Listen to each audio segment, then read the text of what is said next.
Estás muted, Juan. Sí, ya me activé. Ok. Bueno, muy buenos días para todos. Creo que ya estamos transmitiendo, ¿cierto? Bien. Es un gusto para mí y de parte de la Universidad La Gran Colombia y su Facultad de Arquitectura darle la bienvenida a este webinar programado por parte de la Coordinación de Programa y las coordinaciones del núcleo del programa de arquitectura. Inicialmente, para arrancar esta charla, queremos dar las gracias al doctor Marco Tulio Calderón, el rector de la Universidad de la Gran Colombia, también el doctor Hernán Alejandro Olano, vicerrector académico, y por supuesto al arquitecto Francisco Beltrán Rapalino, el decano de arquitectura de la universidad, y también a quienes de manera técnica, logística, contribuyen al desarrollo de este tipo de eventos que ayudan a construir académicamente, por supuesto, a la Facultad de Arquitectura. Sin más, quiero presentarles a nuestros panelistas del día de hoy. Hoy nos acompañan el profesor Ricardo Castro. Profesor Ricardo Castro, introduzco brevemente un perfil del profesor. Él es arquitecto de la Universidad de los Andes, es magíster en Historia del Arte y en Arquitectura de la Universidad de Oregon. Él ha enseñado en diferentes universidades, tanto en Bogotá como en Estados Unidos, en Canadá. En la Universidad de Laval obtuvo el doctorado y también ha enseñado como profesor asociado en la Escuela de Arquitectura de la Universidad de McGill, en Montreal. Actualmente es profesor en postretiro también, y el profesor pues obviamente tiene una hoja de vida bastante extensa. Él ha escrito sobre los maestros Rogelio Salmona y Arthur Erickson, ha sido elegido como Fellow del Instituto Real de Arquitectura de Canadá y en 2016 fue elegido como miembro de la Real Academia Canadiense de Artes y Diseño. Entonces contamos con una autoridad en el tema del que conversaremos el día de hoy. Pero también nos acompaña el profesor Carlos Iván Rueda. El profesor Carlos Iván Rueda también es arquitecto de la Universidad de los Andes, es profesor asociado y director del Departamento de Arquitectura de la Universidad de Manitoba, en Canadá. Tiene su doctorado laureado y tiene también su maestría en arquitectura, ambos de la Universidad de McGill, y ha enseñado, por supuesto, en diversas universidades, contando la Universidad de McGill en Canadá, la Universidad Piloto y Nacional y los Andes, aquí en Bogotá. Es coautor y editor de algunas series de publicaciones y también pues mantiene una práctica arquitectónica selectiva en Colombia, y la pueden encontrar en www.monumental.com.co. Ya entendiendo los perfiles de los profesores que nos acompañan el día de hoy, hablaremos un poco acerca del paisaje y lugar en la experiencia arquitectónica. Esa relación fina entre paisaje, lugar y arquitectura, pues puede entenderse básicamente como un combate. No un combate desde un punto de vista ruin y violento, sino más bien desde la perspectiva del combate elemental, del combate expresado y explicado por el filósofo alemán Martin Heidegger en su relación tal en donde se exaltan el uno sobre el otro para tratar de dejar una huella profunda, una vivencia en la experiencia arquitectónica. A través de ese combate que sostienen paisaje, lugar y arquitectura, pues tienden a trascender nuestras percepciones adquiridas sobre la estética y sobre la función. Eso nos permite una experiencia cinética y cinemática de estos dos factores, en la que realidad física, cultura e historia se convierten básicamente en esencia y en basamento o en fundamento de la producción arquitectónica. Con estas breves palabras quiero darle ahora paso al profesor Carlos Iván, que iniciará con la charla. Profe Carlos. Gracias, Juan. ¿Me escuchan bien? Sí, perfectamente. Bueno, entonces voy a compartir pantalla. Espero que todo salga bien. Listo, ya tengo la pantalla en mano. y estoy ahora en modo de, muy bien. Entonces si yo retiro mi video, no pierdo la pantalla, ¿verdad? Listo. No, no afecta para nada. Prefiero no verme, ¿ves? Bueno, lo primero es decir, si todos me escuchan bien, ¿me confirmas que me están escuchando? ¿Sí? Está perfecto, profe Carlos. Ok, perfecto. Lo primero es agregar a la introducción, bella introducción, muchas gracias, el hecho de que yo soy un discípulo directo del profesor Castro. Entonces ustedes lo que van a recibir es 2 en 1 y 1 en 2, y que mi charla realmente no es más que una preparación para la charla del profesor Castro, con un paneo de fuentes que él me ha brindado, con una serie de interrogantes que en parte vienen de interrogantes compartidos y de nuestra investigación conjunta sobre la obra de Salmona, entre otras cosas.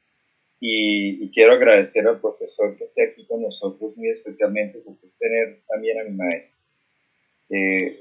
Yo lo he titulado Paisaje y Lugar, el lugar del paisaje, porque los dos conceptos son conceptos profundamente interconectados y a veces casi intercambiables. Y voy a tratar de introducirlos y luego de ponerlos en práctica con algunos ejemplos. Y la idea o el problema al cual yo quisiera que esto lo relacionásemos es al problema de en últimas de la transición de una sociedad de lo que podríamos llamar un entorno natural a un entorno tecnológico, es decir, la paradoja. Y eso, una paradoja es una aparente contradicción, pero una contradicción lógica en el fondo, que hay hoy día en la interacción entre ser y el mundo, que es la siguiente: mientras más afectamos el mundo, mientras más impactamos el mundo, más removidos, más distantes estamos de él, por virtud de esa suplantación del entorno, de lo que podríamos llamar del lugar, por un entorno virtual o tecnológico. Valga la redundancia, aquí estamos todos conectados. En vez de estar en el lugar, estamos en este lugar virtual. Entonces, a eso quisiera relacionar yo las ideas y, sin más preámbulo, empezar a veces me molesta un poco el clicker, a pasar por estas diapositivas que son como fichas de trabajo. Lo primero es hablar de lugar. ¿Qué es lugar? Usualmente creemos que el lugar es el hecho físico, ¿no? El contexto, el escenario, ese es el lugar. El lugar es más que eso. El lugar, tomándolo del pensamiento de Jeff Malpass y haciendo una especie de paráfrasis sintetizada, podríamos decir, es una estructura compleja pero unitaria, es una sola cosa que articula seres, cosas, eventos en el espacio y en el tiempo, y que configura una experiencia. Y esa totalidad de esa experiencia es lo que él nos hace ver en su texto The Place and Experience, es el lugar. Y es muy importante tenerlo en cuenta porque eso amplía la dimensión de lo que los arquitectos concebimos cuando concebimos edificios, a la concepción de toda esa totalidad. Pasando de la idea de lugar a la idea de paisaje. Paisaje podríamos entenderlo como un conjunto de lugares, porque el lugar es multiescalar, ¿sí? Que es visto desde una cierta perspectiva. Y cuando yo digo perspectiva en un sentido literal. Eso es lo que es en el ámbito de lo pictórico o fotográfico un paisaje, es enmarcar, es encuadrar, pero también desde el punto de vista académico, ¿sí? O sea, no puede mirar desde el punto de vista cultural, desde la fenomenología, desde la sostenibilidad, un paisaje, y el paisaje es esa mirada a una totalidad desde nada. Eso lo podemos ver, por ejemplo, en esta fuente sustancial de Malpass y también, pero con textos que les recomendaría mucho mirar, de otros filósofos y otros autores. En la arquitectura, y traigo a colación al maestro Salmona, digamos que el lugar puede ser visto como un paisaje habitado, ¿sí? como ese paisaje existencial que nosotros hemos transformado y que tiene que ver con todas estas palabras que allí he identificado, que en últimas dan sentido y significado a la existencia: memoria, patrimonio, Y en el fondo la proyección del futuro no puede existir si no hay esa de alguna manera, concepción, percepción del lugar. De allí tan importante que sea la pérdida de la noción de lugar para nosotros generalizada en la existencia contemporánea. En términos de filosofía y en términos de arquitectura, este es un discurso que para el mundo moderno empieza con Heidegger, quizá, y que desarrolla después Merleau-Ponty con la idea del lugar como mundo de la percepción, y que luego se traduce en arquitectura en gente como Norbert Schulz y su Genius Loci, o en el propio Palacio, en tiempos más recientes, pero que en el fondo, cuando miramos todas estas literaturas, nos refieren a la idea de lugar como mundo, como el mundo de nuestra experiencia. Lugar y mundo son la misma cosa. Hablemos ahora del paisaje, yo diría en sus múltiples dimensiones. El paisaje es una realidad para las civilizaciones universales desde tiempos inmemoriales. Y es otra cosa el paisaje como tema en la civilización occidental y su desarrollo en una disciplina. Desde el punto de vista práctico, hay una historia del paisaje que se puede trazar al mundo prehispánico con Caral, aquí la dimensión simbólica del mismo, Çatalhöyük, la primera ciudad conocida en la prehistoria, inclusive precede al lenguaje, y cómo la ciudad en sí misma es ese paisaje artificial que dialoga con un entorno natural y crea un nuevo paisaje. Y de hecho es en Çatalhöyük donde podemos identificar quizá la primera referencia en la historia de la humanidad a lo que podríamos llamar el género del paisaje como representación, y curiosamente es lo que vemos allí y es la representación de la ciudad misma en su entorno y de la totalidad de la existencia de esa ciudad, porque este volcán al cual la ciudad le debía su ubicación y también su vida, emanaba el maná, esta obsidiana negra que la gente de esta ciudad aprendió a elaborar y a comerciar, y en este comercio a trascender inclusive a miles de kilómetros de distancia, y todo está reflejado curiosamente en un paisaje que fue encontrado dentro de las ruinas del propio Çatalhöyük. Así que vemos que la dimensión de paisaje como representación y como realidad fáctica se vuelve en una sola cosa, o en el mundo griego, en donde el paisaje se vuelve lugar sagrado. Y Ricardo hablará un poco más de ello en la obra particularmente de Vincent Scully y su reflexión sobre el santuario, y el santuario como lugar sagrado en el cual la geografía, la arquitectura, la deidad, las deidades, la concepción del mundo se sintetizaban en un solo lugar. Lo vemos también obviamente en las arquitecturas prehispánicas, y de esto pues yo no necesito decirles mucho más. Como también encontramos esas analogías extrañas que hablan como de una especie de facultad muy humana de hermanarse y de producir paisajes analógicos en condiciones tan distintas como las Skellig Islands en Machu Picchu. Yo las tengo aquí invertidas a propósito porque Machu Picchu es Skellig Islands y la otra, y en lugares tan distintos del mundo, en contextos tan distintos, pero en el fondo tan analógicos, ¿no? El lugar y el paisaje lo llevamos por dentro.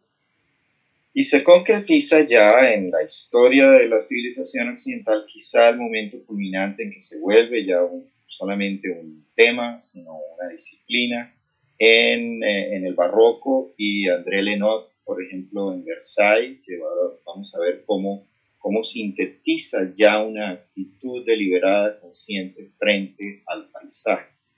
Pero también lo vemos en otras culturas dentro de la civilización occidental, en actitudes aparentemente antagónicas, pero igualmente deliberadas en la articulación de aquello que llamamos lo natural para la creación de ese mundo alternativo, que es el mundo transformado por lo que podríamos denominar una arquitectura del paisaje, en lo pintoresco del jardín inglés, por ejemplo, tan opuesto a lo francés, que es geometrizado, y lo pintoresco, que es aparentemente reficcionalizar lo natural, ¿no?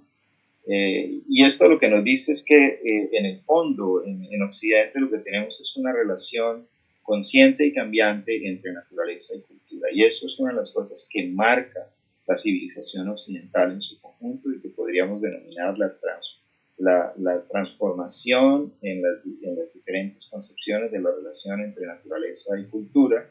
Naturaleza siendo un concepto en sí mismo fabricado por el ser humano, ¿sí? Como veremos a continuación.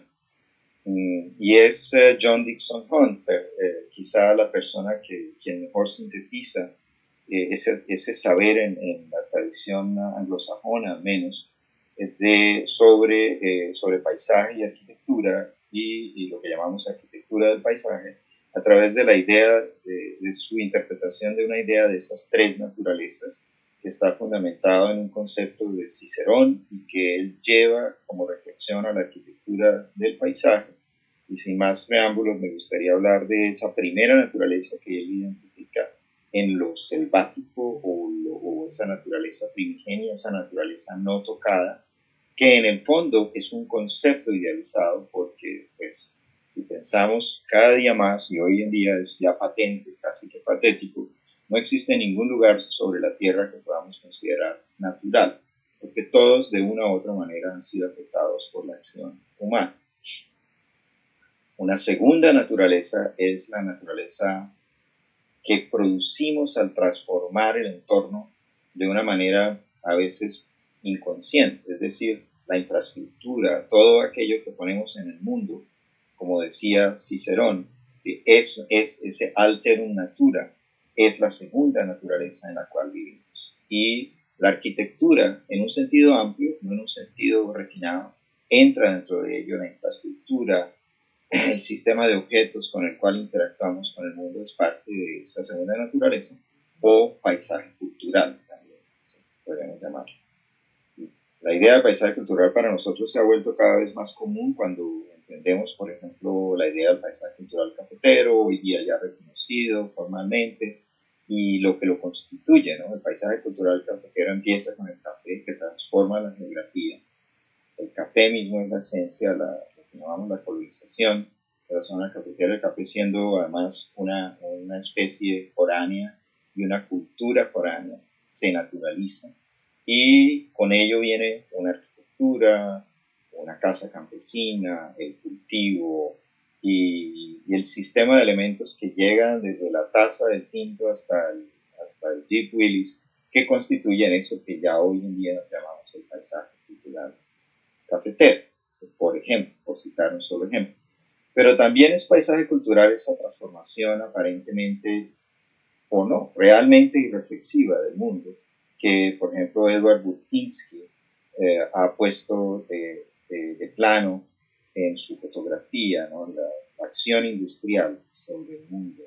Ese es paisaje fabricado, ese es paisaje manufacturado, como él lo llama, en sí mismo, y que constituye esa especie de mundo infinito que hemos construido, que es completamente artificial, y que en el caso de Burtynsky es muy interesante porque puede abrir, bueno, se extiende desde lo industrial hasta la minería, como decía Cicerón, todas estas acciones del ser humano sobre el paisaje, pero que en el caso de Burtynsky es particular porque él lo lleva a una categoría estética. Y al llevarlo a una categoría estética, entramos en una dicotomía. ¿Es esto, en el ojo de Burtynsky, segunda naturaleza o esto ya es tercera naturaleza, que es el paisaje como una construcción estética, de alguna manera? Entonces, la dicotomía, la dualidad, un poco la crítica a la obra de Burtynsky es que en el fondo él es un esteta de la tragedia humana del paisaje fabricado y en el fondo además es un millonario de la misma, ¿no? Y trabaja para millonarios que pagan millones por cada una de sus fotografías y las cuelgan en sus respectivos lofts y probablemente son industrialistas o son comerciantes que están destrozando el mundo a la vez que están comprando estas denuncias, entre comillas. Cuando uno mira la obra de Burtynsky y escucha sus postulados, es imposible que lo deje a uno convencido de que el tipo simplemente es un artista de algo tal. ¿Sí? Y con ello pasamos a la idea de esa tercera naturaleza, que es la naturaleza transformada con una intencionalidad estética que en el fondo, bien concebida, es una intencionalidad espiritual, es una intencionalidad perceptual, es una intencionalidad religiosa, si se quiere, y que la vemos en ejemplos tan diversos como las huacas en Perú, estas construcciones colectivas, que son más que simplemente una transformación burda del paisaje, pero que lo vemos en el entorno contemporáneo, por ejemplo, en lo que llamamos el land art, y cuyo objetivo, entre otras cosas, es desnaturalizar, desfamiliarizar. Desnaturalizar, que es un proceso, desfamiliarizar, que es un proceso muy interesante porque es de una parte desnaturalizar para renaturalizar. Cuando algo se vuelve natural, desaparece de nuestra vista. No nos sorprende ya más, no le prestamos atención. Cristo, en este caso, el artista francés recientemente fallecido, coloca un elemento en el paisaje que desnaturaliza el paisaje para renaturalizarlo y desfamiliarizarnos con respecto al paisaje. En ese sentido, vemos intervenciones a nivel de paisaje urbano y geográfico, arquitectónico como tal, ¿sí? Y también elementos del paisaje que él deliberadamente transforma. Eso podríamos decir es tercera naturaleza. La tercera naturaleza por excelencia está representada en el jardín, que desde la tradición judeocristiana es el punto de partida. Estábamos en el jardín del Edén, fuimos expulsados y fuimos condenados a construir nuestro propio jardín, a tratar de regresar a él, pero es un jardín que debemos trabajar todos los días. No es ese jardín que nos fue dado, es ese jardín que hay que cultivar. Y en ese sentido, Robert Buck Harrison nos trae la idea extraída de Voltaire de que hay que cultivar nuestro propio jardín. Il faut cultiver notre jardin. Hemos de cultivar nuestro propio jardín. Y nos recuerda que el jardín parece ser una condición existencial del ser humano cuando vemos que desde los sin abrigo, los homeless de Nueva York, en la urbanización informal, hasta el gran arte del jardín en las diversas culturas, ¿sí? El jardín está presente en la manifestación, las más altas manifestaciones de nuestro ser. Y que culmina, redondeando todo, por ejemplo, en lugares como Versalles, donde tenemos las tres naturalezas sobrepuestas, donde tenemos la tercera naturaleza al frente, que es el jardín, esta geometrización, estetización, luego una aparente segunda naturaleza, que es una naturaleza que podemos percibir transformada, y el selvático allá al fondo, ¿no? Esta naturaleza primitiva o primigenia, supuestamente primigenia ya, conscientemente articuladas desde la arquitectura misma. Una de las personas que en el entorno contemporáneo nos ilumina para mirar la arquitectura en su relación con el paisaje es David Leather Barrow. Yo quisiera traer algunas ideas de él para mirar la obra de Rogelio Salmona, en particular La Casa de Huéspedes. Una es la idea de topografía, como la concibe conceptualmente. Otra es la idea de la arquitectura como mediador, digámoslo así, entre la tierra y el cielo, que es una idea, en últimas, heideggeriana. Y otra es la noción de que el sitio importa, que el sitio importa mucho para la arquitectura y es una fuente casi infinita para el proyecto arquitectónico. Empecemos con el sitio como encuentro entre la arquitectura y el paisaje y nos vamos a la Casa de Huéspedes Ilustres de Rogelio Salmona, años 80. Le entregan este sitio interesantísimo pero difícil, donde hay un playón y nada más, y unas ruinas del siglo XVII, humildes ruinas que además hay que tener cuidado con ellos porque no son el gran castillo, sino una cosa relativamente modesta, y Salmona recrea un paisaje. Salmona reinventa completamente ese paisaje hasta el punto de que la foto de la izquierda, que es una foto tomada aleatoriamente por mí desde una de los el objetivo desde uno de los edificios de Boca Grande, lo que nos deja ver es aparentemente una punta silvestre, natural, de una especie de península en donde la arquitectura ha desaparecido. Hay que verla desde arriba, quizá, como esta fotografía que vemos al arquitecto Castro, precisamente, en donde uno ya lee la composición y lee más la intencionalidad y la ruina que ha sido respetada y de alguna manera celebrada por esta especie de recreación de un paisaje aparentemente salvaje que no tengo la oportunidad de describir en detalle, pero que es un paisaje universal, así como la arquitectura misma, en la cual me he de concentrar por unos cuantos minutos para hablar primero de la idea de topografía del Edelbarro, que es una idea que en Salmona parece ser muy fundamental y que nos habla de la idea de construir una topografía artificial o un paisaje analógico con la arquitectura, de jugar con niveles de una manera deliberada para inventarse el sitio, reinventarse el sitio. A mí me gusta verlo como una especie de transformación de la idea del round plan de Adolf Loos a mano derecha, pero extendido en el paisaje muy a la manera latinoamericana. Y que se debe a la fusión de la idea de Loos del round plan y la idea de la promenada arquitectural como experiencia de Le Corbusier, que Salmona no tuvo ningún problema en amalgamar cosas que al parecer deberían ser antagónicas y que inclusive los estudiosos de la arquitectura las vieron en términos antagónicos, como en este famoso texto de Riselada y bueno, sobre que se llama La planta libre versus el round plan. La segunda idea, que es muy heideggeriana, es la idea del edificio entre la tierra y el cielo y de la creación de una silueta.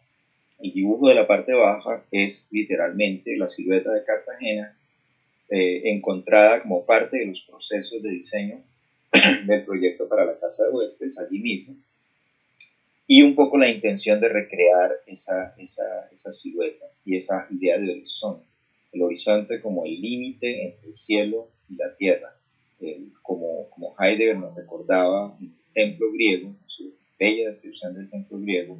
La arquitectura es algo que media y que ocurre entre la tierra y el cielo y los conecta.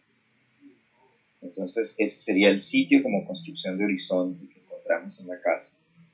También está la idea, quizá más importante todavía, del sitio como un todo potencial, que es la expansión en, podríamos llamar, anillos concéntricos de dimensiones distintas del sitio para atraer otros sitios, para atraer otras cosas, conectarlas poéticamente y el sitio llama otros sitios a través del acto poético de crear la arquitectura.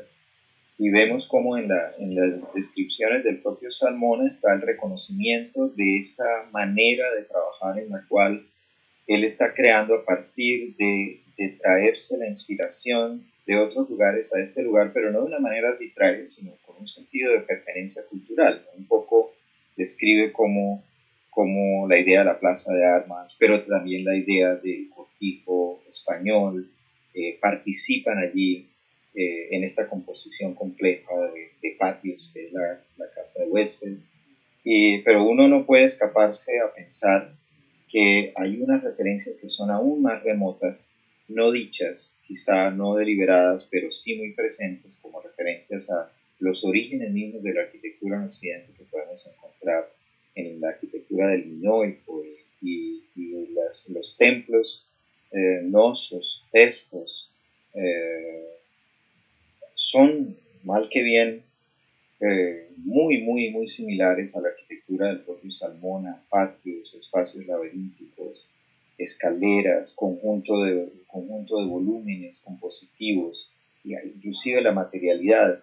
Y no sería muy sorprendente decir que tiene que ver con la idea misma del propio Salmona de que ser original, voy a ir atrás, es ir al origen. Cuando yo estaba trabajando con él y hablábamos de la originalidad y de la arquitectura, él decía: es que ser original es ir al origen. Y después, leyendo a Borges, uno encuentra lo mismo. Borges dice, poesía es tomar la misma palabra, la luna, está inventada, ¿sí? Y llevarla a su origen de manera que el lector en el nuevo poema lo que lee es la palabra como se dijo esa primera vez. Es decir, reencantar la dimensión poética de la palabra, en este caso de la experiencia arquitectónica, nuevamente. ¿Sí? Entonces, ese es ser original, es ir al origen, y de allí quizá la mirada a estas arquitecturas y a otras arquitecturas como lo prehispánico, el cuadrángulo de las monjas, que uno no puede escapar, como el profesor Castro bien lo ha identificado, en encontrar esa relación, y el mismo Salmona lo decía abiertamente con lo prehispánico, y la idea de que nuestra cultura es una cultura híbrida, hecha de esto y hecha del cortijo español y hecha de la historia misma de la civilización occidental, lo cercano que también participa, obviamente, las fortificaciones de Cartagena de Indias, que también se las trae al lugar. Pero todo esto no hubiese podido haber sido creado si no hay una conciencia de contemporaneidad. Y dentro de esa conciencia de contemporaneidad está la idea de que el edificio recrea otras arquitecturas que para él fueron formativas. No es desconocido que Salmona trabajó con Corbusier por 10 años y que dibujó estas dos casas, por ejemplo, la Maison Jaoul y la Maison Sarabay, y cuando uno mira ambas, uno no puede sino reconocer que Sarabay y Jaoul hablan de la casa de huéspedes, o que la casa de huéspedes nos permite ver a Sarabay y a Jaoul, como dice Alasma. Lo bueno de la tradición no es que uno ve las cosas en términos de lo anterior, sino que uno le permite apreciar lo anterior en términos de lo nuevo. Es esa cosa inversa. Yo conocí primero la casa de huéspedes que estas arquitecturas, y entonces cuando yo veo estas arquitecturas digo, esto es Salmona. ¿Sí? Y de eso se trata la tradición, de reencantar las cosas y continuar el proceso que otros han comenzado.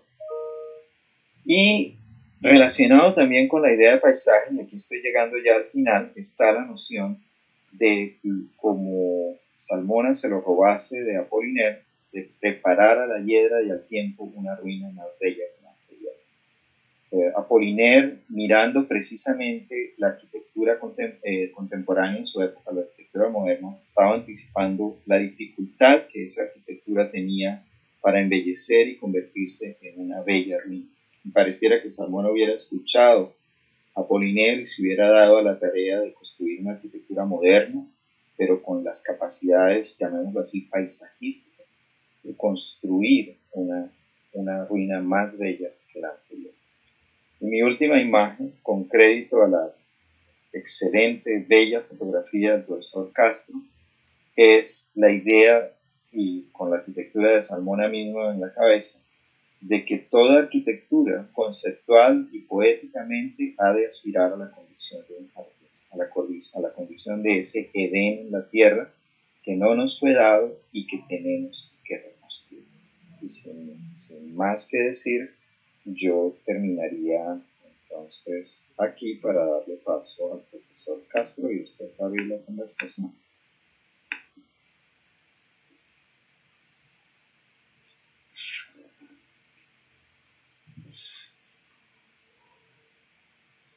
Muchas gracias, profesor Carlos, por tan hermosa disertación. Ahora creo que podemos escuchar al profesor Ricardo Castro.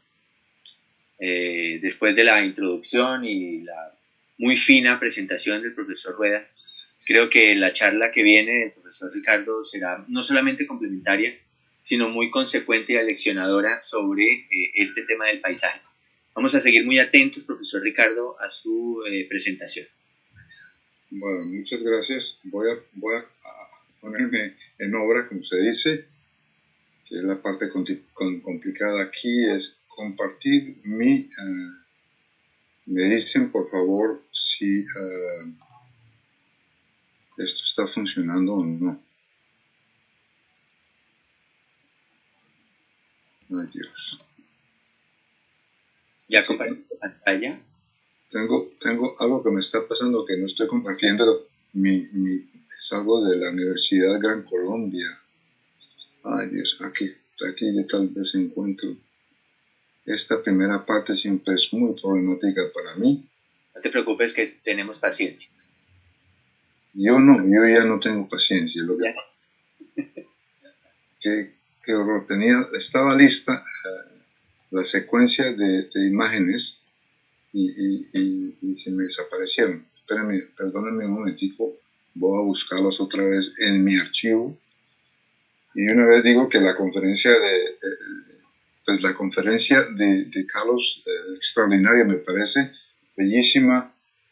Y como decía tú, Juan, creo que yo voy a reiterar muchas de las cosas que él dijo en esta conferencia.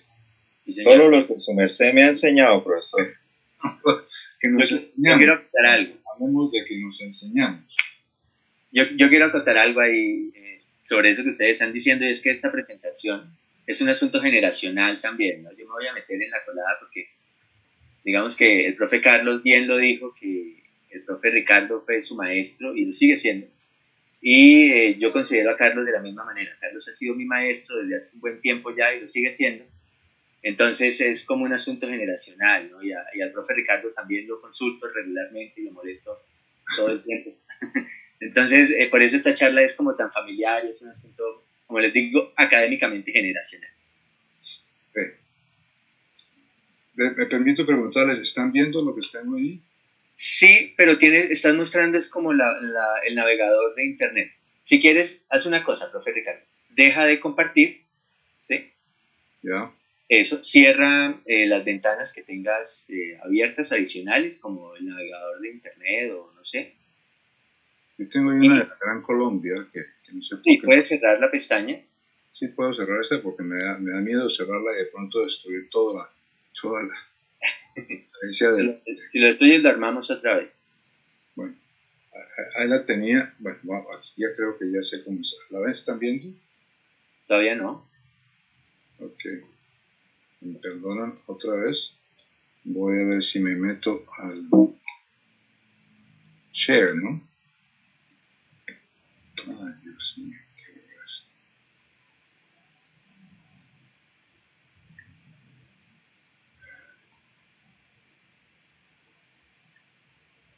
¿Me estás viendo? Sí, vemos tu cámara, pero todavía no vemos tu pantalla. Tienes que darle compartir. Es que no encuentro el compartidor de Zoom. Se me desapareció esta cosa, es horrible. Es el botón verde en la parte de abajo. Sí, del panel principal.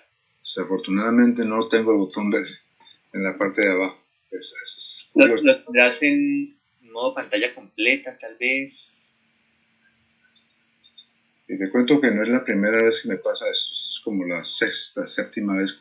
Cada vez que doy una clase me pasa, se me pierden todas las diapositivas. Aquí la tengo. Estoy listo a darlo, pero no puedo. Si quieres podemos hacer algo, profe Ricardo. Si te parece, para que lo hagamos más rápido. Sí. Si tú quieres, me envías la presentación al correo electrónico ya mismo. No nos tarda un minuto. Y yo la proyecto. Es que la enviada va a ser macanuda porque es muy pesada. Ok. No, yo quiero meterme en Zoom otra vez.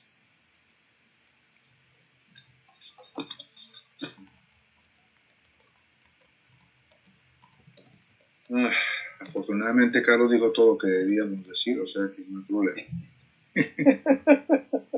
Profesor, no señor.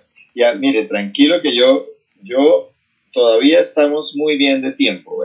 Apenas vamos en las 10:40, o sea que su merced tiene tiempo para mirar el asunto técnico. Ok, estoy metido en Zoom, pero no puedo, lo que pasa es que no puedo, no sé cómo meterme a Zoom. Dice, en los programas de abajo el icono de la cámara azul. Sí, está ahí, pero esto me trae exactamente el meeting personal que tengo yo, pero no, bueno, esperemos a ver si está. Profesor, ¿por qué no se sale y vuelve y entra? Sí, es una buena opción. Sálgase de la sesión, vuelve y entra con el password. Bueno, vamos a ver si puedo salirme también de la sección. ¿Cómo lo hago? Pues cerrando el computador. Vamos a salir, ¿ok? No, espérame, yo te saco más bien Yo te voy a sacar de la sesión. Sácame. Y tú vuelves y te conectas, ¿vale? Vale. El password. Yo no puedo. Lo que puede es Juan Carlos. Juan Carlos, porfa, ¿nos ayudas? ¿Puedes sacar al profe Ricardo de la sesión? Juan Carlos Castellón. Y pido disculpas por los problemas técnicos. Ustedes saben que esto siempre ocurre. Ocurre. No, sacaste al que no era. Sacaste al profesor Carlos Rueda. Hay que sacar al profesor Ricardo.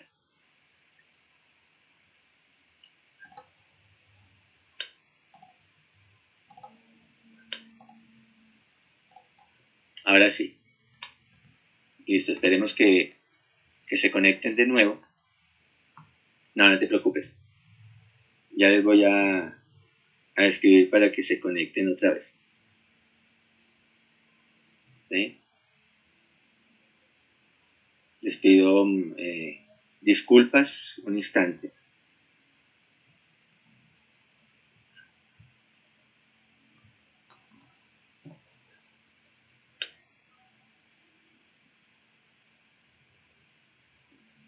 Un poquito de su tiempo.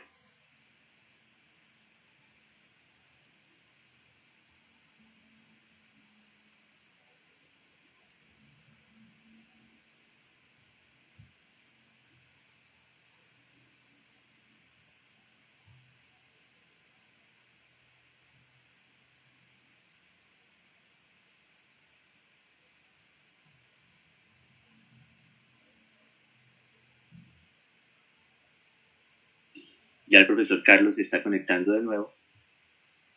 Y ya estoy contactando al profesor Ricardo también.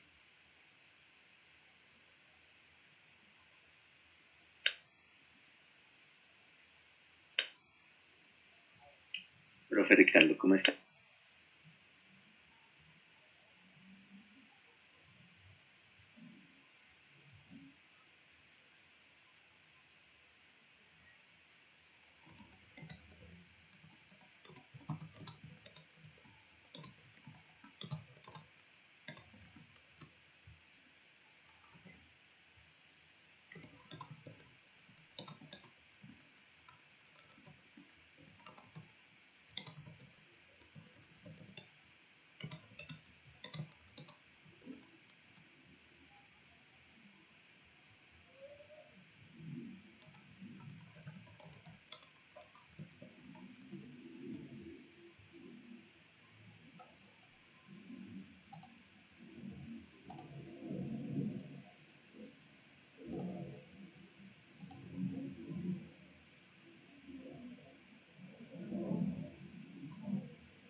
nos esperen un minuto mientras...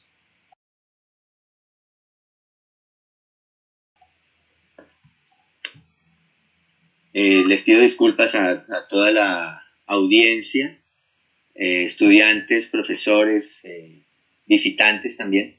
Vamos a hacer un pequeño ajuste, nos demoramos un par de minutos, 5 minutos más y ya estamos de nuevo con ustedes, ¿vale? Permítanos un momento.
Si no tiene problema, esperamos unos minutos aún.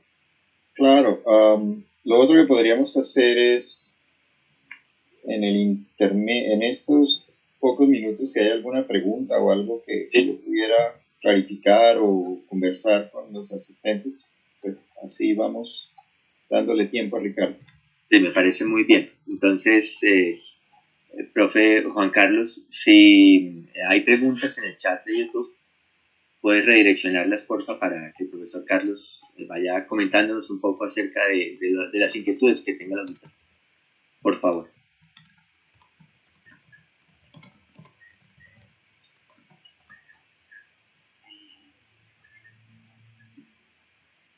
Ok.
No,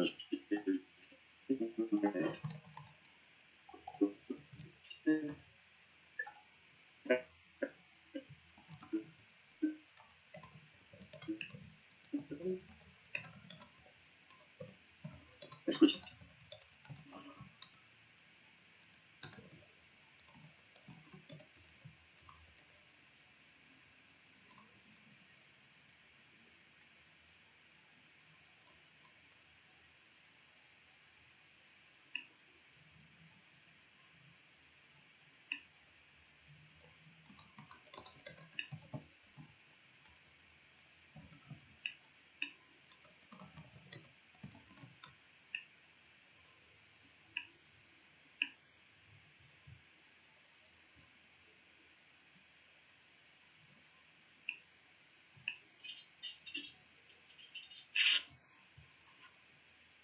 Profe Carlos, ¿me escuchas?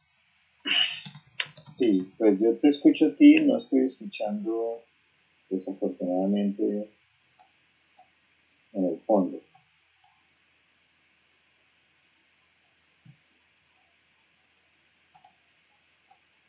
Profe Carlos, creo que se cayó la conexión del profe Yo estoy Manuel. escuchando. Sí, creo que el profe... Ah, bueno, listo, ya se conectó el profe Juan Manuel, que creo que estaba fallando. Ya, qué pena. Para acabar de ajustar, se fue la energía. Cuando todo tiene que salir mal, sale mal. Entonces, se fue la energía, pero ya me conecté de los datos del celular, no hay problema. Vi que el profe Felipe estaba haciendo una pregunta. ¿Sí? Felipe Navarrete, sí. Sí. No la puedo escuchar. Ah, ok. Yo la leo. Dice, yo quisiera hacer una pregunta en relación a los paisajes que proponía Cristo, que son de hecho muy urbanos y monumentales. Realmente, ¿cómo se puede seguir con esta línea de trabajo, por ejemplo, aquí en Colombia? Pregunta el profe Navarrete. Pues el trabajo de Cristo es muy particular porque obviamente es un trabajo de primer mundo, entre comillas, ¿sí? Y también es un trabajo de denuncia. Cantidades de maneras existen, el problema es más logístico sobre cómo se financia una obra de esta naturaleza, ¿no? Se pueden financiar a veces proponiendo, pues se pueden hacer con baja tecnología y proponiendo propuestas, digamos, de investigación financiadas y demás. Pero para no ir más lejos, no es muy distinto lo que hace Salmona, por ejemplo, en el edificio de posgrados, pero sobre todo en la biblioteca Virgilio Vargas. La arquitectura, a través, la intención, esta intención de desnaturalizar es perfectamente clara en la actitud hacia el paisaje que tiene, por ejemplo, Rogelio Salmona. En la Virgilio Vargas ustedes pueden ver cómo la obra misma se trae los cerros de una manera casi que inesperada, ¿sí? Cuando yo entraba en discusión con él, una intención fundamental en el manejo de las topografías, de los jardines mismos, en la escala del edificio, en la altura a la cual uno se posiciona, en estos parapetos levantados que están trayendo luz al edificio, pero que también ocluyen parte del paisaje inmediato y celebran el paisaje de los cerros atrás. Son muy deliberados y tienen en el fondo la misma intención que la obra de Cristo, ¿sí? Pero con el objeto arquitectónico y sin proponérselo como una obra de land art, simplemente adicionando a la arquitectura misma esa dimensión y esa capacidad. Le Corbusier lo hacía todo el tiempo.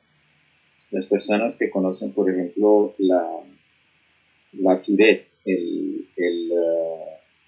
famoso monasterio de la Tourette, la cubierta de la Tourette y la manera como la Tourette comprime y expande el entorno para llamar la atención de elementos del paisaje es muy clara, ¿sí? Entonces esa articulación fenomenológica del paisaje, la arquitectura tiene un gran poder para hacer eso. Se puede hacer con cualquier proyecto, en otras palabras. Es más un asunto de conciencia de la articulación de los elementos arquitectónicos. María Teresa tiene una pregunta. ¿Se ve posible convertir esta visión de paisaje relacionada con la experiencia en una metodología de diseño que se puede aplicar en los talleres de arquitectura? ¿Y cuál sería el camino para ello? Sí, yo veo que es posible. El camino no es fácil porque hay una gran tradición de la composición en abstracto y una gran tradición de la tipología, y hay adalides en el entorno colombiano de esto. Hay desafortunadamente, yo diría, maestrías enteras enfocadas a reducir el proyecto arquitectónico a lo que hoy día se llaman operaciones formales, lo cual me llega casi a molestar, ¿sí? Porque tienen el riesgo de sustraer toda esa otra dimensión. Carlos Niño, cuando habló de la obra de Salmona también, habló de algo que él llamaba geometría sensible, ¿sí? Y es que el asunto de la geometría no es un asunto de composición en abstracto, sino es un asunto de geometría sensible. Es que la fenomenología es algo tangible, se articula a través de la medida de la materia y de cosas que son verificables. Entonces, una actitud es situar siempre al estudiante en el contexto de la escala y de la experiencia de lo que está viviendo y hablar mucho en términos de ello y forzar al estudiante también a discutir los aspectos materiales, por ejemplo. La materia es algo que solamente se ve o bien desde un punto de vista puramente técnico o bien desde un punto de vista adicional estético al final del proyecto. Cuando uno ve personas como Peter Zumthor y como otros arquitectos contemporáneos muy enraizados en esta tradición fenomenológica, ellos arrancan los proyectos muy desde la materia. El propio Gastón Bachelard decía que la imaginación para ser poderosa debe ser material antes que formal. Pues una actitud es privilegiar la materia, otra actitud es situar siempre al estudiante en la imaginación de la experiencia. Pero posible sí es. El problema es que tenemos una gran tradición de desensibilizar y convertir la arquitectura en un problema compositivo en abstracto.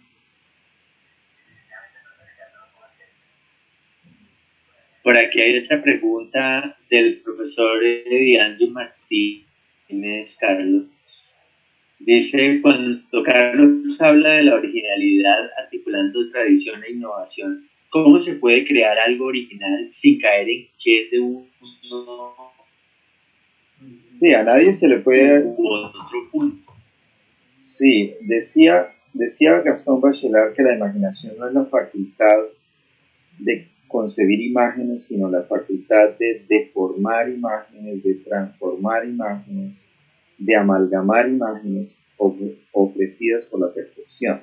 Así lo definía él, tratando de combatir el asunto de la imaginación como algo ex nihilo, como algo salido de la nada.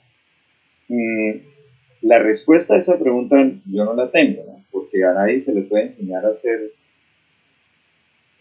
lo mismo que decía García Márquez. A nadie se le puede enseñar a ser buen escritor, ¿sí? Pero pasa por la sensibilización sobre el proceso y la sensibilización sobre la arquitectura misma. En la medida en que uno aprende a mirar la arquitectura y a analizar la arquitectura y a encontrar sus calidades, está fabricando lo que el arquitecto Valerio Olgiati denomina su autobiografía iconográfica, ¿sí? Y es como esa biblioteca de experiencia que uno carga, ¿sí? Por ejemplo, gente como Valerio Olgiati trabaja en esa línea de pensamiento, es uno de los arquitectos más conocidos y más interesantes del contexto europeo en este momento. Y el cliché fue lo que llevó al posmodernismo a desaparecer, ¿sí?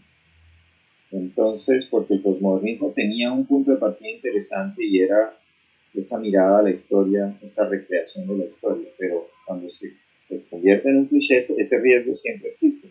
Pero el otro riesgo es peor, que no es sino que pasearse por las calles de Bogotá, ¿sí? Y ver los arquitectos que se creen originales y montan una forma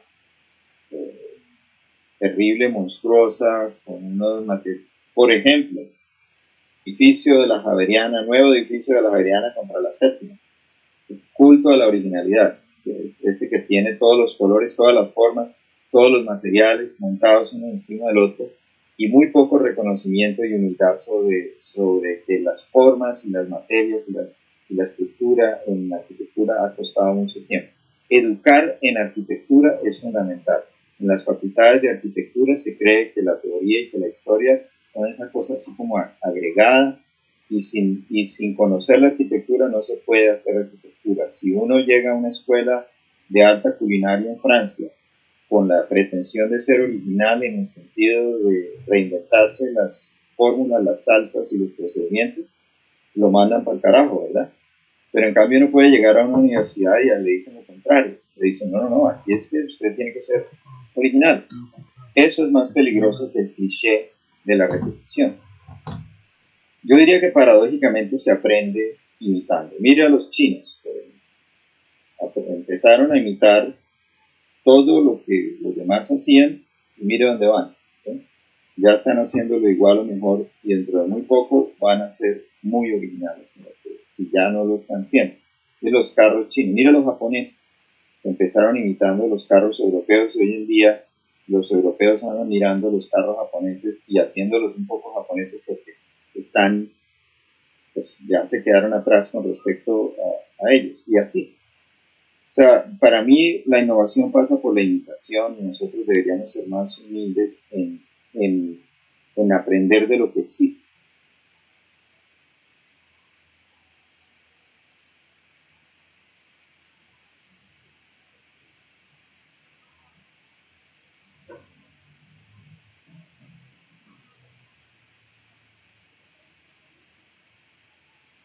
El cliché se evita con respeto también, ¿sí? Cuando uno es respetuoso y conoce su oficio, uno trata lo que otros han hecho con dignidad y con respeto y evita ridiculizarlo, así como evita también quedarse allí, ¿sí?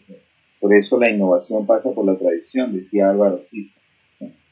Álvaro Siza decía y dice eso en todo momento. La innovación pasa por la tradición.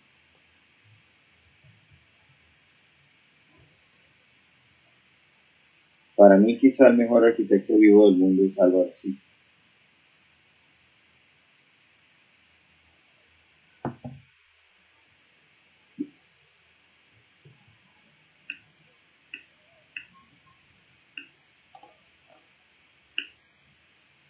Eso está bien. Profe Carlos, muchas gracias. Definitivamente hubo un inconveniente, parece que el profesor Ricardo, el problema fue con el Wi-Fi. No sé qué problema tiene, pero hizo de todo para intentar conectarse y no fue posible. Parece que hoy no era... No sé si es el Wi-Fi. No sé si sí, no sabemos qué pasó, pero el día que tenía que salir todo mal, salió mal. Fuera de la presentación del profe Carlos, por supuesto que estuvo excelente. Yo tengo al profesor Ricardo aquí por FaceTime. Estamos tratando de gestionar una reprogramación de la presentación del profe Ricardo. Entonces trataremos de hacer todo lo posible. Conversaré con el señor decano también, por supuesto, y con la profesora Andrea Viviana de Investigaciones para tratar de reprogramar, abrir un espacio, porque creo que sí queda como inconcluso, ¿no? Claro. La presentación. Y yo haré todo lo posible para unirme y después tener la conversación. Será un gusto. Vale. Muchas gracias, Carlos, por tu buena disposición. Yo también estoy a la disposición completa cuando sea necesario rehacer la charla. Vale. Entonces, yo voy a hablar con las instancias pertinentes de la universidad y trataré hoy mismo de comentarles para cuándo podemos reprogramar y, por supuesto, con la autorización del señor decano, estaremos comunicándole a toda la comunidad académica para que pues vuelvan a conectarse con nosotros, ¿vale? Muy bien, gracias, Juan. Pido excusas por los inconvenientes técnicos que obviamente todavía no logramos dominar, pero bueno, trataremos de resarcir esto la próxima semana. Si no hay más preguntas, quedamos pendientes. Si no hay más preguntas, parece que por ahora no. Entonces, nada, nos veríamos la próxima semana. Bueno, muchas gracias. Vale, Carlos, muchas gracias, profe Ricardo, gracias por todo, Juan Carlos. Un abrazo a todos. Gracias mil, Juan, y gracias a Carlos por esa magnífica conferencia. Afortunadamente quedó esto y espero que nos vamos a encontrar pronto. ¿Escuchan al profe Ricardo? La conferencia fue suya, profesor. Ay, Dios, qué lástima. Bueno, señor. Tendremos dos mitades entonces. Ok. Lindo día a todos. Hasta luego, pues. Vale. Un abrazo. Bueno. Ok, chao, Juan. Chao, Carlos. Chao.